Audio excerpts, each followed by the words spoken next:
Ser podcast.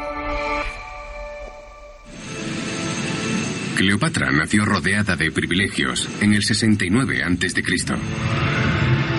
Su padre, el faraón Ptolomeo XII, era el rey de Egipto, la que fuera la mayor civilización del mundo antiguo. Pero Cleopatra vivió un momento en el que Egipto estaba en declive y el Imperio Romano en auge. Egipto necesitaba un líder nuevo y fuerte que recuperase su antigua gloria, y el faraón destinó a la joven Cleopatra a ese papel. Se aseguró de prepararla adecuadamente para la tarea que tenía por delante. Cleopatra recibió la mejor educación posible y disponible en el mundo antiguo. Tenía filósofos residentes que se dedicaban a estudiar medicina, el cosmos, a calcular la circunferencia de la Tierra. Cleopatra fue preparada para ser reina. Era increíblemente inteligente y había sido bien educada por su padre. Creció estudiando matemáticas, filosofía, astronomía. Era una científica que escribía poesía. Era una chica muy ingeniosa. Se crió en la creencia de que era la mejor persona para gobernar Egipto.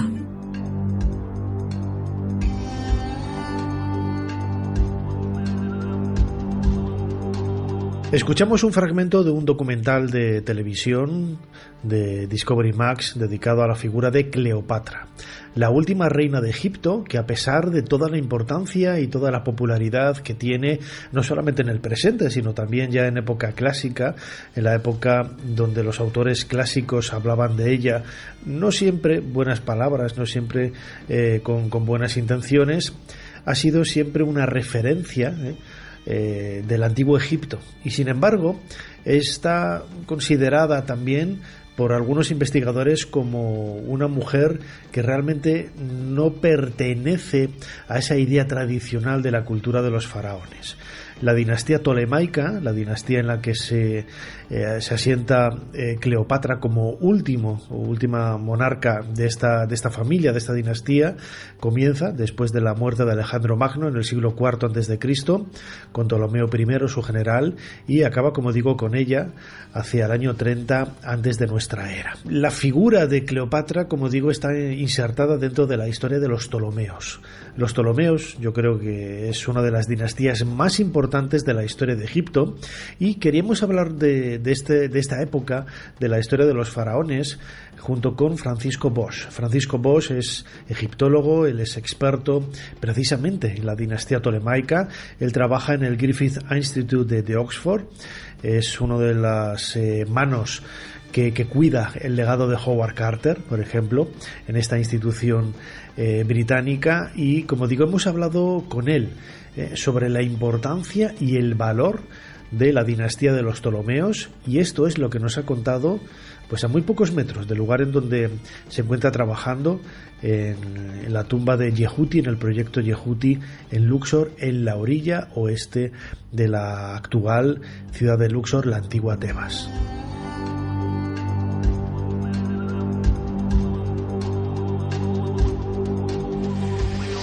Francisco Bosch, bienvenido a Ser Historia. Un placer estar aquí contigo. Estamos en una nueva campaña del proyecto Yehuti, estamos en Luxor, en la orilla oeste de Luxor, una ciudad que todo el mundo relaciona con el mundo de los faraones, la época gloriosa, el Imperio Nuevo hacia el 1500, 1300 antes de Cristo, pero incluso en el proyecto Yehuti hay muchísimos elementos arqueológicos que son más modernos, también de época faraónica, pero más modernos, ¿no? Tú eres especialista en el mundo tolemaico. También en el proyecto de Yehuti encontráis hallazgos de esta época. Pues efectivamente, junto con Salima Ikram, estamos trabajando en lo que es el uso tolemaico de las distintas tumbas que conforman el proyecto Yehuti. Lo que ocurre en época tolemaica en esta serie de tumbas que fueron construidos para gente, para humanos, pues se interconectan y se reaprovecha el espacio para convertirlo en una catacumba para animales sagrados. Las partes de las capillas se abren conexiones entre ellas, se llenan de grafitos de los sacerdotes que se ocupaban de este culto a los animales sagrados, y las distintas cámaras funerarias, que también se interconectan entre sí, son rellenadas de cientos de miles de momias de animales. Concretamente lo que encontramos son aves, especialmente ibis, es la gran mayoría de animales, pero también tenemos halcones, también tenemos algún buitre que ha aparecido por allí y algún otro animal como musarañas y serpientes. Seguramente, por lo que nos dicen los textos que están en la parte superior, en las capillas, textos escritos en demótico, en tinta roja, son grafitos que recubren todas las escenas antiguas que ya no servían para nada, lo podemos decir de esta forma, pues nos dicen que los dioses principales que eran venerados y a los que estas momias estarían relacionados son Tot, evidentemente, el ibis, y también Horus. Claro, mucha gente interrelaciona, por ejemplo, cuando visita el templo de Edfu, el Bubastellón en Saqqara, son lugares en donde han aparecido cientos de miles de estas momias de animales. ¿Por qué hay esa proliferación en época tolemaica? De hecho, la proliferación empieza un poco antes. Es como culto a animales sagrados los tenemos desde la dinastía 1. Lo que sí es cierto que lo primero que vemos son cultos al animal sagrado, que es como el representante del dios en la tierra, es un animal único. De estos solo había uno cada vez, el más famoso es el toro Apis, que era como si el dios se manifestara en la tierra en un animal. Este animal se descubría, tenía una vida muy pacífica en el templo, con todos los cuidados, cuando moría se le momificaba suntuosamente, y una vez era enterrado también en una gran catacumba con su gran sarcófago, incluso con inscripciones que lo conmemoran, pues a lo mejor otro animal se descubría y era el que cogía el relevo. Con todas las distancias y las comillas sería un poco como el Dalai Lama, que después de uno viene el otro, solo había uno. ¿Qué ocurre? En el Antiguo Egipto también tenemos el culto a los múltiples, que es lo que son una especie de exvotos, son animales que su importancia radica simplemente en morir, ser convertido en una momia y que la gente pueda utilizar esa momia para pedir algo al dios.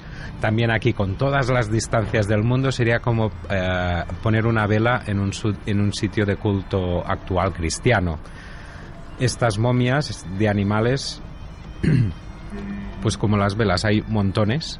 No es un único animal donde el dios, es simplemente algo que la persona compraría, porque también es un negocio, para pedir algo al dios. Salud, amor, dinero, lo de siempre. La gente pues se haría con uno de estos exvotos y en determinados festivales seguramente serían enterrados en estas catacumbas y allí estarían para siempre, tu momia, como pidiendo al dios pues que vele por tu salud, por tu dinero, por tu amor. Es curioso, ¿no? Porque en época tolemaica, a partir del siglo IV, a finales del siglo IV antes de Cristo, después de la llegada de Alejandro Magno, el Egipto se ve influenciado enormemente, ¿no?, por el mundo helenístico. Y yo una vez escuché una definición del helenismo y dice, es una época griega en la que los griegos no hacen absolutamente nada. Me parece una definición brillante porque son todo elementos, ¿no?, que toman de culturas locales, en este caso de Egipto, pero sí que es cierto que a pesar de esa influencia griega, el 90% prácticamente, ¿no?, de lo que es la cultura tolemaica es propiamente faraónica, antigua. Sí, es bastante curioso porque los ptolomeos se vieron a sí mismos esencialmente como griegos y vivieron y gobernaron como tal en su capital Alejandría. Lo que pasa que eran muy conscientes de dónde vivían y sí que adoptaron ciertos rasgos, ciertos elementos de su tierra de adopción, como puede ser, sobre todo a nivel de realeza, de cómo se representan. Los ptolomeos participan de estos cultos a animales sagrados. Hay documentación que nos habla de las visitas a la Jora, al territorio egipcio. Ellos estaban en Alejandría, pero en determinados momentos, ya sea porque a lo mejor un Apis había muerto, pues ellos se iban de Alejandría y participaban de todos estos cultos.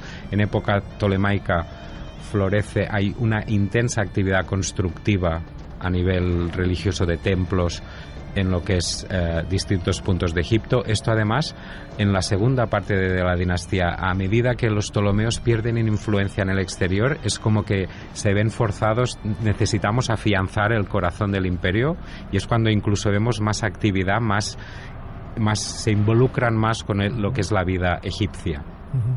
Claro, perdemos un poco el horizonte, ¿no? Lo hemos comentado en otras cosas, en una charla que tuvimos para el podcast Dentro de la Pirámide, cómo la egiptología tradicional, los egiptólogos dejan un poco de lado, ¿no?, la parte tolemaica, pero en realidad es una de las más bollantes, de las más florecientes, desde el punto de vista arquitectónico, desde el punto de vista cultural, los textos que hay, etcétera, y todo eso nos está hablando de un imperio, pues casi o igual, ¿no?, de floreciente que en la época de los grandes Tutmosis o de los grandes Ramésidas en la dinastía 19, ¿no?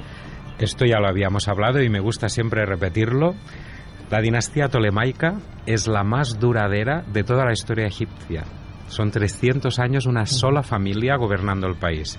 El imperio tolemaico es el más extenso de toda la historia egipcia. Has mencionado Tutmosis, Ramés, es mucho más, mucho más. Cosas que relacionamos con el antiguo Egipto por excelencia. Por ejemplo, desciframiento de los jeroglíficos. La piedra de Rosetta es un documento que fue fundamental para el desciframiento, es un documento de época tolemaica.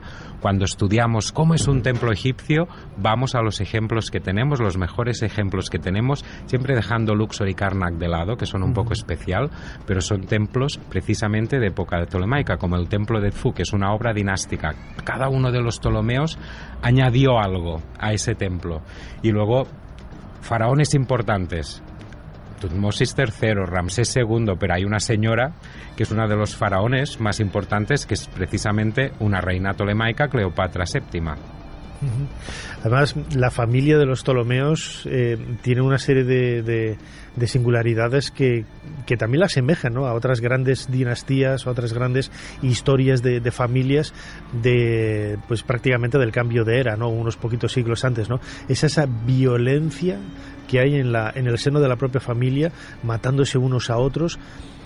Por ejemplo, yo estoy convencido de que algo parecido debía de suceder también tiempo antes en la época de los faraones, ¿no? Cuando Tutmosis IV crea la estela del sueño, diciendo que se le apareció Horemheb en el Horus en el horizonte, diciendo que iba a ser faraón y tal, es una forma de justificar que él tenía que estar en el trono, y si lo está justificando es que él no tendría que estar en el trono, ¿no? Y seguramente detrás de esa acción hay la muerte de alguien, no sabemos si intencionada o no, ¿no? Eso quizás lo vemos un poco entre líneas leyendo estos textos, pero lo dejamos de lado. Sin embargo, en la época tolemaica sí que es consciente desde el punto de vista histórico que se llevaban a la gresca incluso entre hermanos, padres e hijos, y la sangre corría como ríos, ¿no? Es cierto, y una de las características de lo que es la realeza tolemaica es el matrimonio entre hermanos, que siempre se ha hablado que en el antiguo Egipto también hay matrimonio entre hermanos, pero no está tan claro que fuera tan común, y no entre hermanos de padre y de madre, medio hermanos. En el caso de época tolemaica, y precisamente algunos autores creen que es para evitar este conflicto dinástico, es entre hermanos de padre y de madre que se va a repetir con las distintas generaciones de la dinastía. Otra cosa que también explicaría estos conflictos dinásticos, que es una característica esencial de la monarquía tolemaica, es el poder que también tienen las mujeres en la dinastía.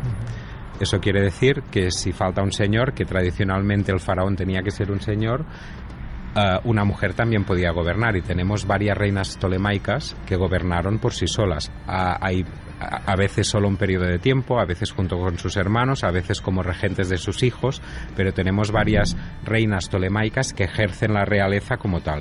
Durante toda la historia de Egipto tenemos ejemplos, pero en época tolemaica tenemos muchos concentrados en lo que en lo que son 300 años de lo que es toda la historia de Egipto. La importancia de la mujer en época tolemaica también se refleja en el hecho, por ejemplo, que ellas tienen titulaturas reales, tienen nombres de Horus, sus nombres se escriben dentro de los cartuchos, es como la realeza a otro nivel. Y esto finalmente también se ve reflejado en los templos. Muchas veces reinas tolemaicas aparecen juntos a sus maridos realizando las ofrendas y en algunas ocasiones por sí solas. Esto es algo nuevo y es este aumento de poder que se le da a la mujer. Esto también crea más problemas porque a la vez cuando hay uno de los Ptolomeos muere, viene la siguiente generación, hay mucha gente que puede optar al trono. Esto lo intentaron solucionar con la corregencia, es como designar a un heredero ya en vida, pero bueno, los problemas fueron apareciendo. Has mencionado algunas reinas tolemaicas sin dar el nombre. Por ejemplo, a mí me viene a la cabeza ahora Arsinoe, ¿no? Segunda, que es quizás una de las más importantes, y sobre todo Cleopatra, ¿no? Que es el paradigma de las reinas, no solamente de la época tolemaica, de ese primer siglo antes de Cristo, sino casi de toda la historia de Egipto. Y me atrevería a decir que si a alguien le preguntan en la calle por una reina del mundo antiguo, diría Cleopatra, ¿no? ¿Por qué tenemos ese concepto tan, yo creo que también idealizado, ¿no? de la figura de Cleopatra? Bueno, yo creo que Hollywood ha ayudado bastante a todo esto. Pero bueno, era una figura muy importante ya en la antigüedad, porque los autores romanos se cuidaron de hablar mucho de ella. Y creo que era incluso mal vista, les daba como rabia, porque Cleopatra, siempre se ha dicho, ¿no? que es la primera reina tolemaica que se molestó en aprender egipcio. Ahora no recuerdo si es Plutarco exactamente, pero alguno de los autores clásicos cuenta que no la consideran en muy buenas opciones, pero en realidad era envidia, porque ella iba a Roma, estuvo en Roma varias veces y no necesitaba intérprete. Esta señora era una señora muy lista, que hablaba varios idiomas, entre ellos latín, griego, egipcio. Y bueno, una persona inteligente en un puesto importante, codeándose con grandes figuras y que se supo mantener y estuvo mucho tiempo y buscó sus alianzas, y esto genera cierta admiración, supongo, y Hollywood lo supo aprovechar y añadirle la belleza y sus tácticas seductoras, etcétera, etcétera. Claro, porque lo decía ahora, ¿no? Tendemos a idealizar en muchas ocasiones a estas figuras históricas. Seguramente Cleopatra no era ninguna santa, pero al igual que no lo era ninguno de los varones con los que a ella le tocó vivir o convivir en aquella época, ¿no? Siempre se habla de una mujer frívola porque tenía amantes, y hasta donde sabemos solamente tuvo 2 amantes, Julio César y Marco Antonio, no tuvo más. Entonces, y sin embargo echas un vistazo a cada uno de ellos y salen mujeres, salen amantes por todas partes, pero nadie critica, ¿no? Nadie comenta eso, ¿no? Claro, cambian los tiempos, hoy lo vemos como un gesto también, los autores clásicos, lo mencionabas antes, ¿no? Quizás esa envidia, ese machismo que había ha hecho pues encumbrar, ¿no? Ahora pues vemos de una forma diferente, más allá también de lo de Hollywood, la figura de Cleopatra.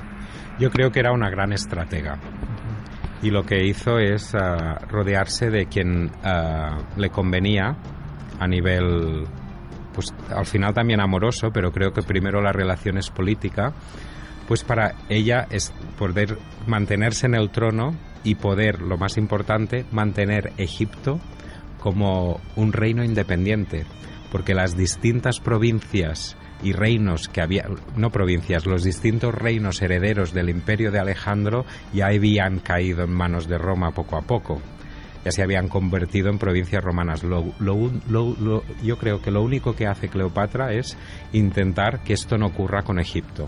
Primero se tiene el escarceo con César, del que nace Cesarión. Esto más bien es su lucha con sus hermanos, con los que ella tendría que cogobernar, que la quieren apartar. Entonces ella se busca un aliado fuerte y se perpetúa en el trono. Cuando tiene su segunda gran relación con Marco Antonio, aquí sí que vemos que es un intento, como el último intento de mantener un reino independiente. Además, yo he mencionado antes que Egipto se tiene que replegar a medida que avanza la dinastía, porque se van perdiendo territorios exteriores. Con Cleopatra VII y con la ayuda de Marco Antonio, incluso hay una pequeña expansión exterior. Marco Antonio da varios territorios a Cleopatra y a los hijos que tiene con ella.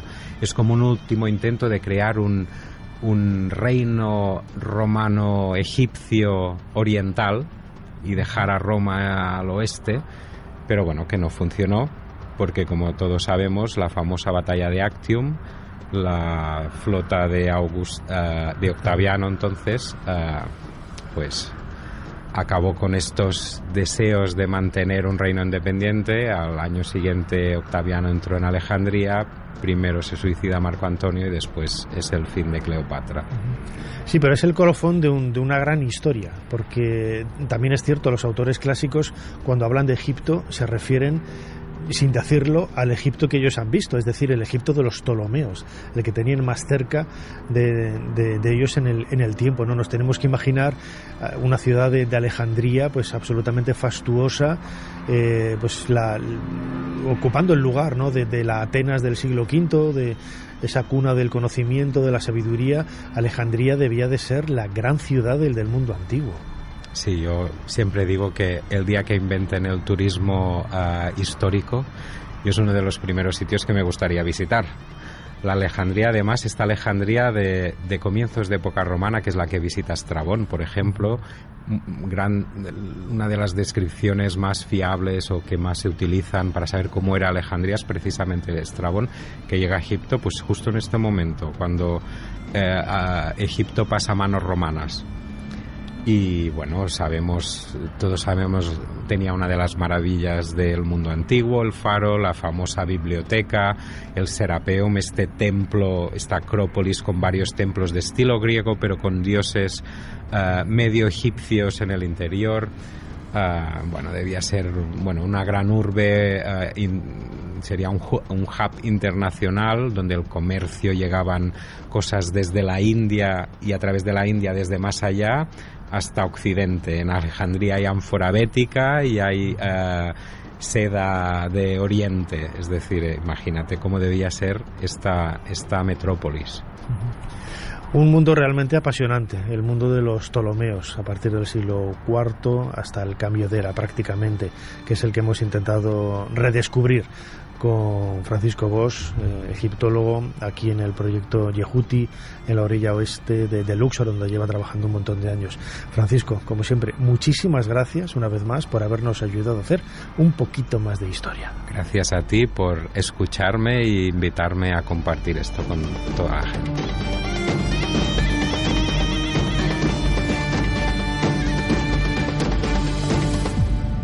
Para no perderte ningún episodio, síguenos en la aplicación o la web de la SER, Podium Podcast o tu plataforma de audio favorita.